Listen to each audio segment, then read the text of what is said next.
like to talk more trash about Owens Corning Lumber, just because there's always a downside to products. No matter whether I'm partnering with someone or not, I'm trying to be like,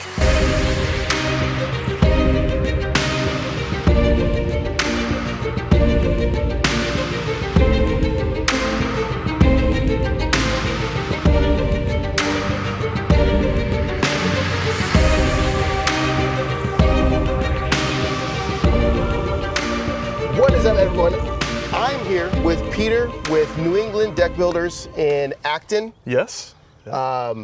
Massachusetts. Massachusetts. Welcome to the cool barn. Dude, this is right up my alley. You guys know, big reclaimed wood fan, horse barn. I got horses out in Texas. So what he's done here is he's put an Owens Corning deck on this really old, 200-year-old? 200-year-old, yep. 200-year-old barn. So we have brand new Owens Corning lumber paired with a 200-year-old barn. What I will say is this barn has been standing for 200 years, and you just put a deck on that will stand for as long as this thing stands. Another 200 years, another 400 if you need to. Absolutely. So what do you got going on? And it's nice to meet you, by the way. Thanks for letting me out. Thank you for coming to Boston for the first time. So I'm really pumped to show you, especially where you're a horse guy, to have a horseshoe on a deck. Yeah. You had to come see it. Dude, I'm excited. Just driving out here, I was like, dude, this is a cool spot. The history is cool here. Yeah. It really is. That's why we like to incorporate the history with our builds, even using modern materials like OC. It's really, you got to keep that history with this barn. That's why we did the Gobi color. Yeah. It really keeps that wood look. When I saw that, I was like, it doesn't stand out. And I was at another project in Mississippi, and it's the same thing where it's like, as a builder, some things are meant to be noticed. Yep. Some things are meant to blend with what you have going on. And I always had that. I started out in actually a restoration in Texas. We did a 1901 house.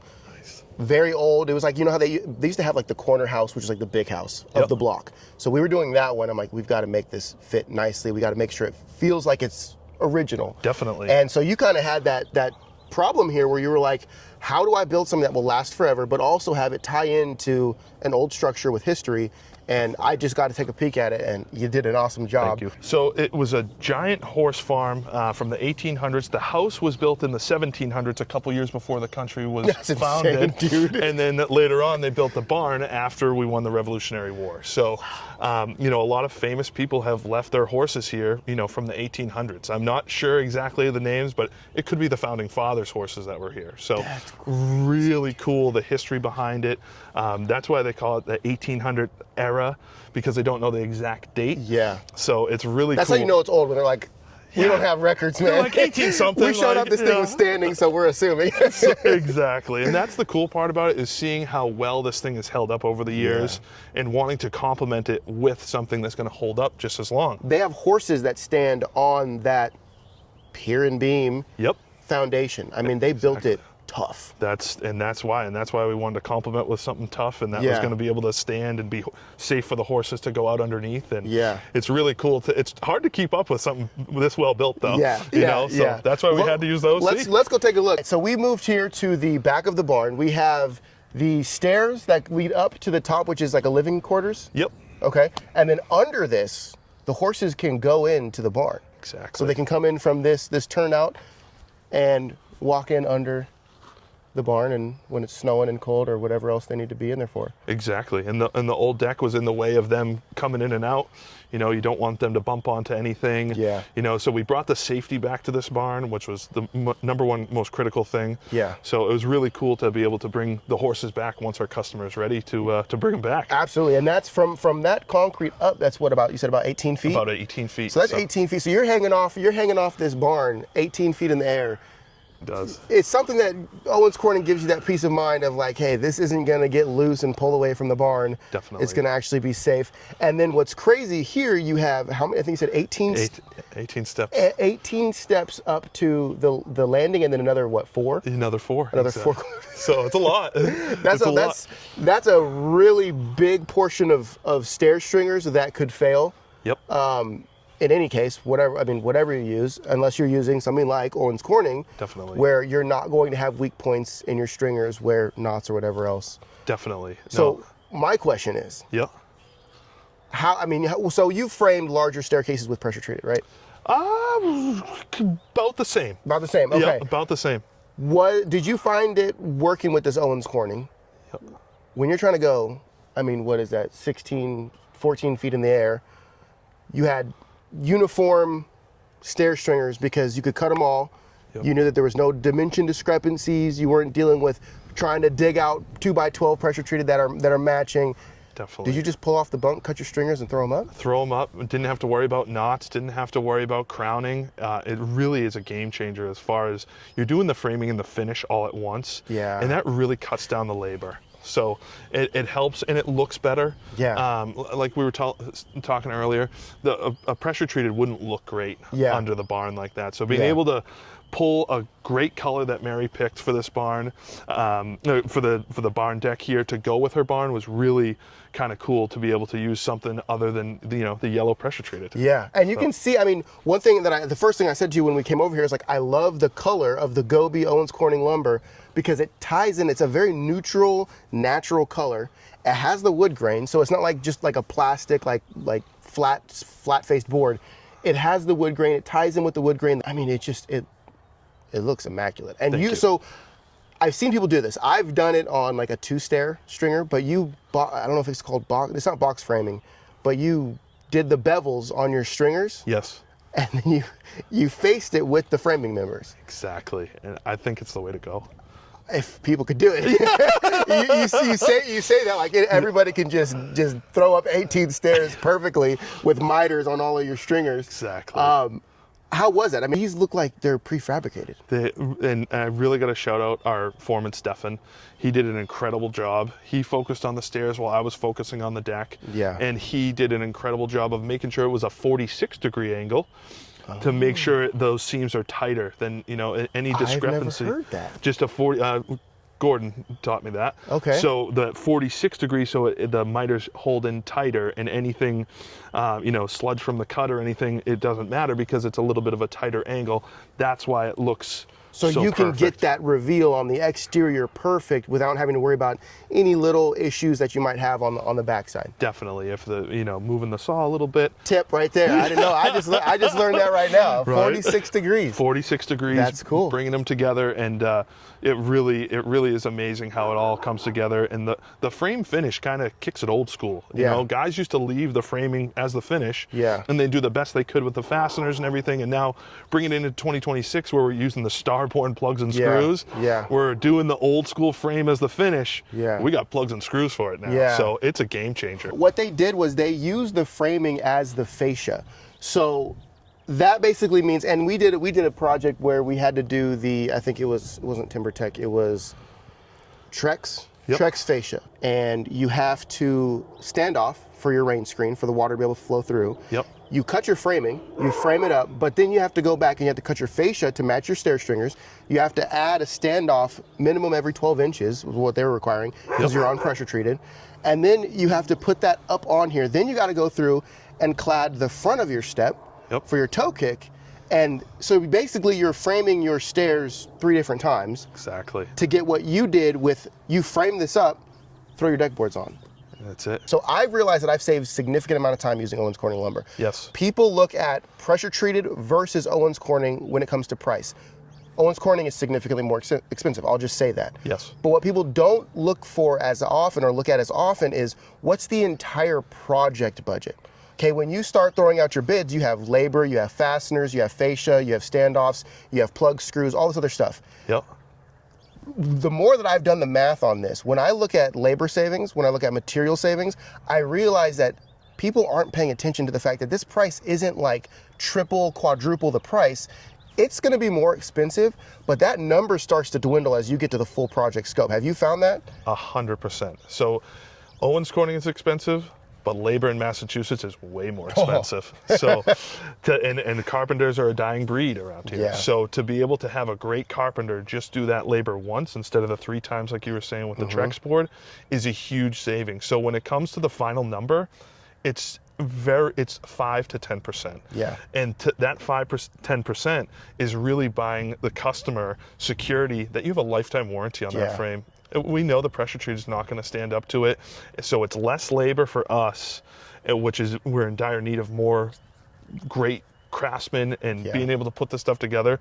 So to keep that labor low, we pass that savings on to the customer, and that really pays for the Owens Corning in the labor savings alone. So labor savings, and then like you said, on top of that, lifetime limited warranty, Yep. right? Residential, and then you have a 25-year The commercial, commercially, Yep. which is crazy because commercial usually they're like 5 years. Yeah, exactly. And then that's it. So 25 years commercial is insane. So here's a segment brought to you by Pressure Treated. Pressure Treated is great for a lot of applications. I don't have any problem with Pressure Treated. I'll still do some projects here and there with Pressure Treated if they're small and there's not any real structural value that needs to be locked in. Like if we're doing a little stoop or something, Yes. throw Pressure Treated up, clad it with whatever siding you have, you're good to go. But stuff like this, when you're dealing with water, when you're dealing with snow load, when you're dealing with salt, when you're dealing with wind, It's important. the two biggest spots where decks fail, the ledger board and the stair stringers. Yes. Right? These stair stringers, some porches have overhangs, but usually the stair stringer, no matter what type of deck you have, is out from under the overhang. Yep. You have in-grain exposed on the entire portion that's getting wet. Yes. You have minimal amount of meat here at the corner of your stair stringer. Yep. You get water in here, this starts to weaken up. I mean, and the thing is, you don't need all of them to weaken up. You just have one. One stair holds water behind the deck. Yes. That weakens up, that puts pressure on the rest of the stair stringer. That's where failure comes. Same thing with ledger board. Water gets back there if it's not flashed properly. Sadly, we've been doing this however many hundreds of years and people still can't flash properly. No, they cannot. That's an issue with the ledger board coming off. With Owens Corning Lumber, honestly, the only reason you're flashing is to keep water from the substrate, the house. Yep. Honestly, it could pour all over the Owens Corning board. Doesn't make a difference. Doesn't make a difference. I don't know what you use for flashing. I use liquid flash for my OCs. Excellent. Yeah. I gotta try it. Dude, it is so nice. I do like the Zip System liquid flash or even the Benjamin Obdyke liquid flash.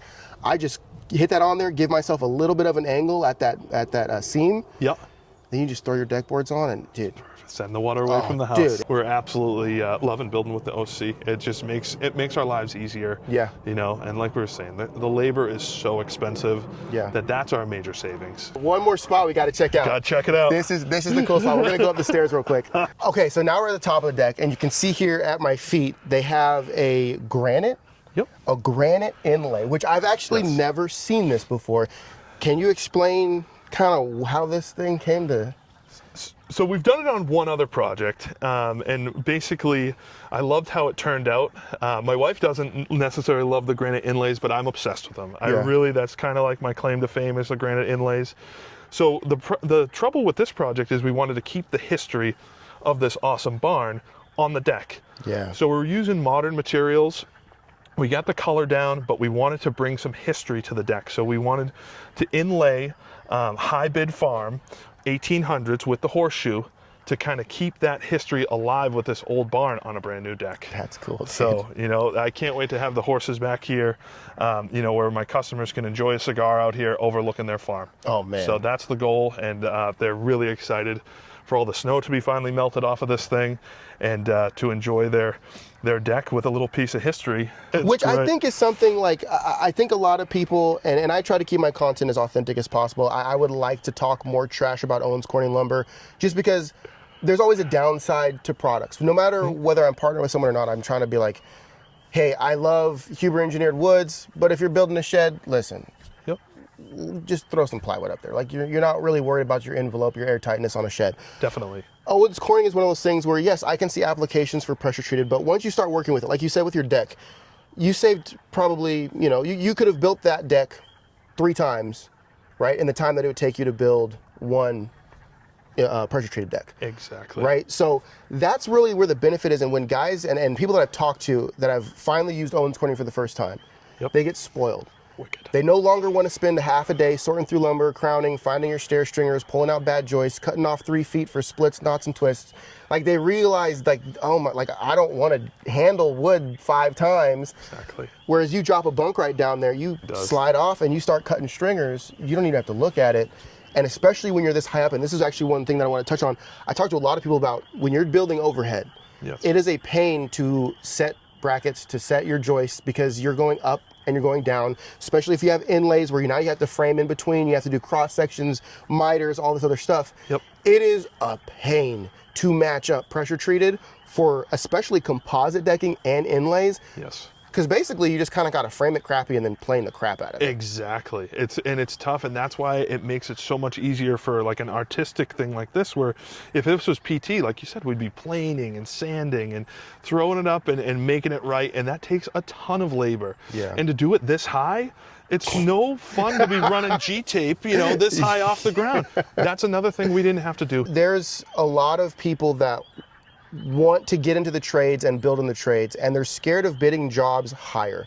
Yep. There is something important about being a builder that's willing to charge for the quality and then deliver that quality to the client and then some. And that's something that we can do with Owens Corning is say, yes, we're more expensive. Yep. Say it with confidence. 100%. Because there's a reason why people buy a car that's $50,000 versus $10,000, right? You're not buying the 10 because you don't want to deal with the problems that come with a $10,000 car, yes, right? Or if you do, then you buy the 10,000. There's nothing wrong with that. Nothing wrong with but that. There's clientele out here now, especially as the older builders are retiring. The craftsmanship is dying off a little bit, unfortunately. Yes, it is. There is a huge void that needs to be filled by builders saying, we're not the cheapest, yep, but we are the best. That's it. And we're willing to spend time thinking about an inlay. Yes. We're willing to spend time thinking about your grandkids sitting on this porch. We're willing to say, hey, let's build this deck the way the barn was built so that it'll last forever, right? And the thing is, what we will say about this is this barn has been standing here for 200 plus years, yes, but you realize the deck isn't.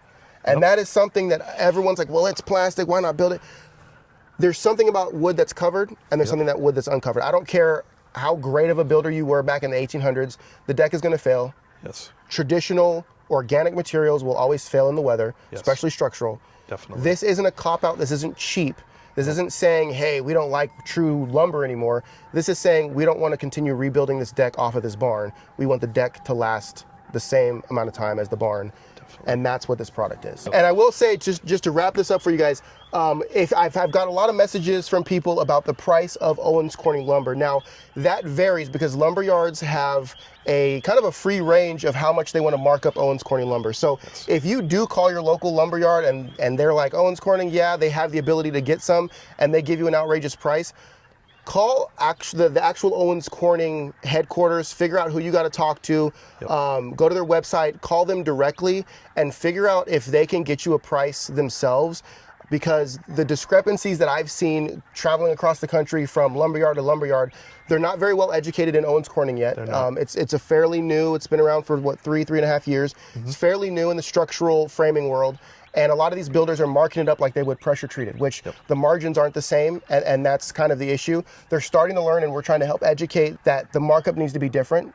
They can still make their profits, but it's got to be different. So if you call your local lumberyard, which I've heard 5 or 6 people tell me, dude, there was like X amount per linear foot, it's crazy. I'm like, hey, hold up. That is crazy. It's not that expensive. Call Owens Corning and see, and they'll work with you, and they'll figure out how to get Owens Corning lumber in your hands, because it is a great product, and the price will make sense once you talk to them, once you bid out your whole job, once you factor in labor. It really isn't that crazy. It is not. And it makes builders and homeowners happy. But Pete, awesome. Thanks John, so much. Thank you so much. I really appreciate you coming on. If you're getting a deck built in anywhere around Boston, do you do New Hampshire? Yes. New Hampshire. Yep. Anywhere around this area. Yeah. This is my first time here, so I don't know where the hell I'm at. Welcome to Boston. Yeah. If you're up here, make sure you hit him up. I'll put his information down below. And perfect. Yeah, man. Thank you. I appreciate it.